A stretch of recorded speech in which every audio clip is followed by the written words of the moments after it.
Don't even realise what they're doing. Do you know? I mean, Union Jack should never be changed. That's the flag of your country. But here's the whole point. If that's the argument, then football teams shouldn't change it. People shouldn't wear Union Jack t-shirts, not too shorts. It's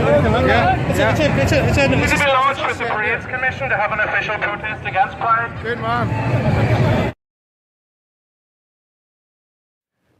Yesterday I attended a gay parade in Belfast, Northern Ireland. And the reason why that I wanted to attend was that in the past few days and the weeks, I guess, leading up to this parade, there has been much controversy in our media with reference some of the schemes that are going on, some of the things that are being done in order to reach out, they say, to the gay community. So one of the things that really it captured my thoughts was that the politicising of our services, which are meant to be neutral, which are meant to be gaining and maintaining the respect of the entire community, yet people at the heads of particular organisations, I'll name them in a minute, the people at the heads of these organisations, they feel that they can promote one thing at the expense of another. They can promote one thing, and whilst they demonise, whilst they ostracise, whilst they diminish others. Now let me explain. Just a few years ago we had our PSNI, the Policing Service of Northern Ireland. And the policing service, it came into being as a result of the peace talks in Northern Ireland. I mean, they told us that the policing service, the RUC of that day, it was politicised and it had to be depoliticised. And as per the Patent recommendations, well, Patent recommended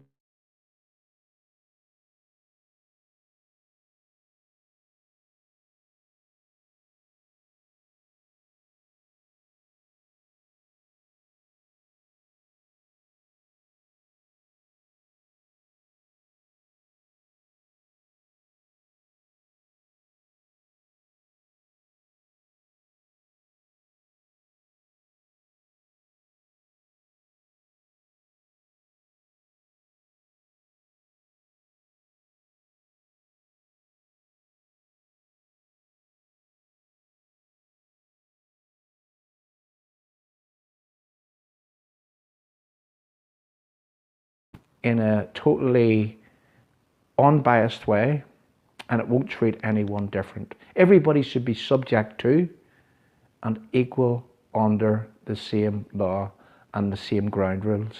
Now, from the PSNI, we move on to another impartial service that we have here in the United Kingdom.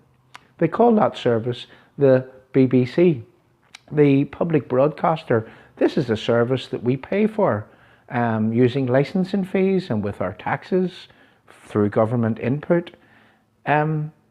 This service also, given that it is a public broadcaster, should be fair, it should be impartial, and it should be, yet again, free from partisan political control.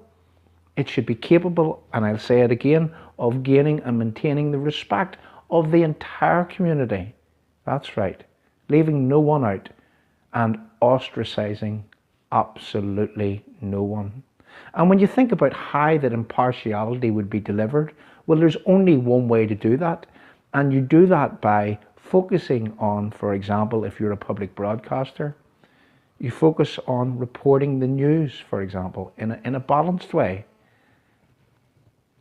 laying out the facts and letting people make the decisions on the rights and wrongs, and not interfering or not becoming involved in giving political opinion, or permitting your broadcasters to engineer programs in a way that would carry favour with one side or the other. And the BBC they were another organisation, a so-called impartial organisation, who were meant to be impartial, as we know, and yet they wanted to walk in this this gay parade, this what has become known as a political parade, seeking societal change, seeking changes in the law. Now that is their absolute right, but everyone has rights. Everyone should be treated in a fair and equitable and partial way. And we should never have a public service of any description taking part or siding with anyone on any side of a political argument. Now, the BBC, they just in the last few weeks, and this was the controversy that I wanted to go and see, in the past few weeks they decided that they were going to permit their people, the people that work for them, to go and to march in the gay parade in Belfast. And, you know, the BBC is an organisation, well, an impartial organisation, and this is the key words. Should they have got involved in telling the people that work for them to, you can wear your BBC logos, you can stand behind a BBC banner, you can, they even paid for it. They paid a subscription fee to permit their people to walk in this parade. Now, that's not impartiality, because we have a parade in Belfast, and this is without doubt, this isn't in dispute, this is a political parade. And this parade was seeking societal change in many different ways. This parade is political. This parade had many political participants. And impartiality is never delivered by taking sides in an argument. So we had the PSNI, a fair, impartial and free from partisan political control organisation. We have the BBC, who were meant to be and are meant to be exactly the same, and they took part in this parade. Now, it doesn't stop there. We now have the head of the Northern Ireland Civil Service. He has nominated himself to be a gay ally. Now, what is an ally? An ally is on the side of something, promoting, standing alongside, helping, facilitating. That's what allies do. They facilitate their friends in political arguments, for example. Now here we have the Northern Ireland Civil Service taking part, actively promoting that the head of the Northern Ireland Civil Service is a gay ally. Now, some people might think that that's a good thing, and that's their right to think that. But let me explain something very, very serious that people need to understand. You see, within the Northern Ireland Civil Service, they are obligated by equality legislation. And the equality legislation says this, that the head of the Northern Ireland Civil Service, as does the head of the PSNI, as does the executive of the BBC, they have to promote, it is their responsibility to promote a harmonious working environment for everyone. And let me just explain this, that we have Christians in Northern Ireland who want to protect marriage. Marriage, they say, is between the man and a woman. We have people on the gay side of the argument who would say that they want same-sex marriage, they want equal marriage, they want whatever sort of marriage it is that they call it, but they want marriage. And there's a political argument at this point in time whereby people can't agree. Now, the answer to this would be that gay people, go have gay marriage, but let's have some fine print.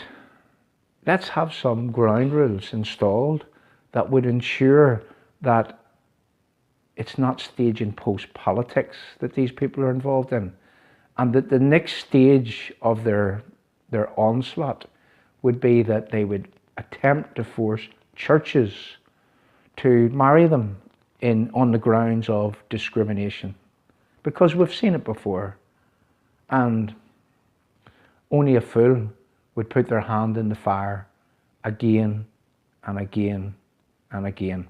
So we have a political argument which is developed over marriage, and here we have the PSNI dispensing with their being free from partisan political control, being impartial, and taking sides in a political argument. Now you might just say, why am I saying that the PSNI are dispensing from being free from partisan political control? Well, who remembers the confidence and supply arrangement with the DUP of a few years ago? Well, you see, there was two parts to that agreement. And the other part, there was also a confidence and supply arrangement with a lady called Ruth Davidson. And I think at the time, Ruth Davidson, she had 10 Conservative MPs in Scotland. And she said to Theresa May, well, you know, if you're going to do a confidence and supply arrangement with the DUP, I want my confidence and supply arrangement. And on her shopping list was that there would be no rollback of LGBT rights within the UK. That's her right to ask for that. And that the Conservatives, the Conservative government, would actively pursue the advancement of gay rights here in Northern Ireland. Within a few weeks, we had the rainbow flag flying over what is meant to be an impartial building. The impartial building was Stormont Castle. We had the PSNI, who obviously, as a result of Ruth Davidson's confidence and supply arrangement, they were pushed into walking in gay pride, hence dispensing from being impartial and free from partisan political control.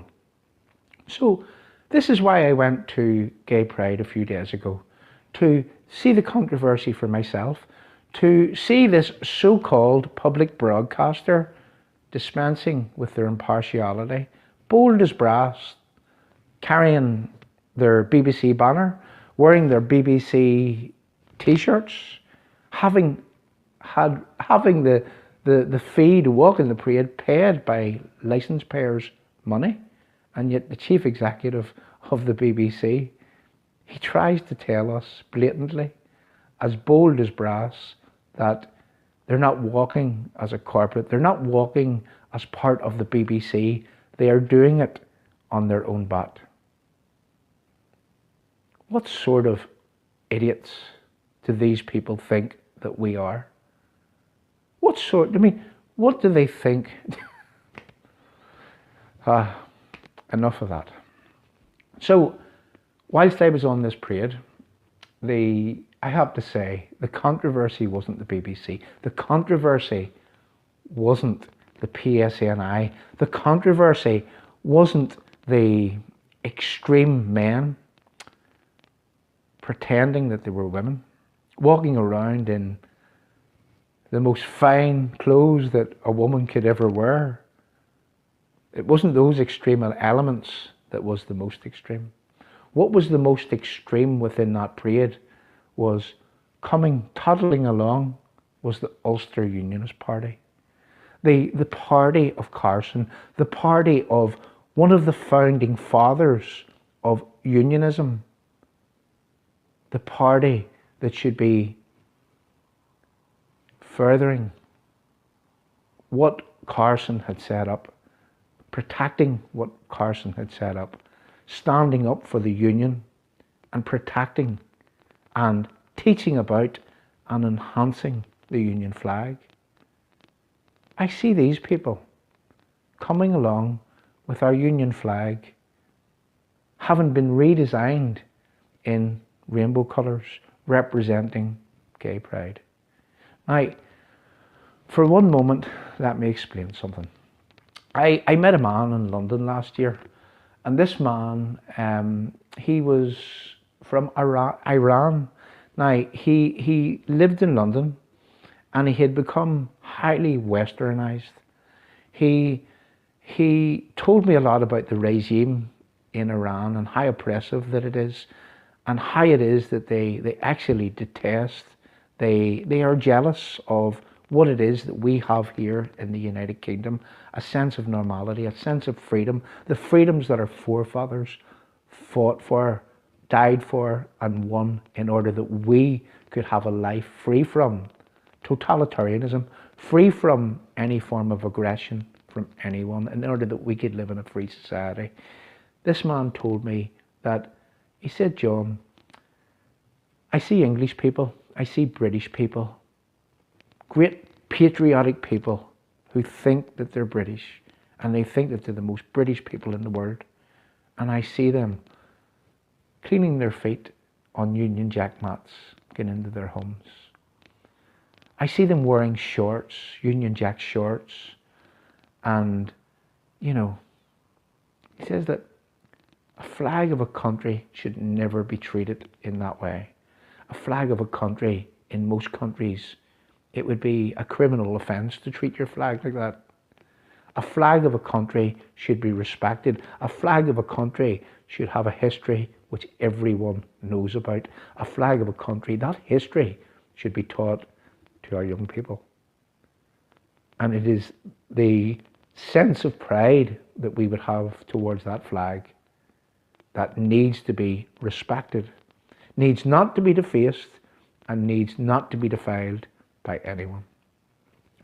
And here we had the Ulster Unionist Party, the people who should be most tasked with protecting that flag. Here we had them having defaced the Union flag, having joined the LGBT lobby in pursuit of, I am not saying that this is wrong, in pursuit of reaching out to the LGBT community in order that they would vote for unionism, in order that we can, in some way, shape or fashion, protect the union in the future. Well, look, that should be done. But there are lines that you cannot cross when you're doing it. You don't have to dispense with who you are, and what you stand for in order to bring other people on board. It's a bit like corporatism. They spend more time chasing new customers and not looking after the things or the customers that they have.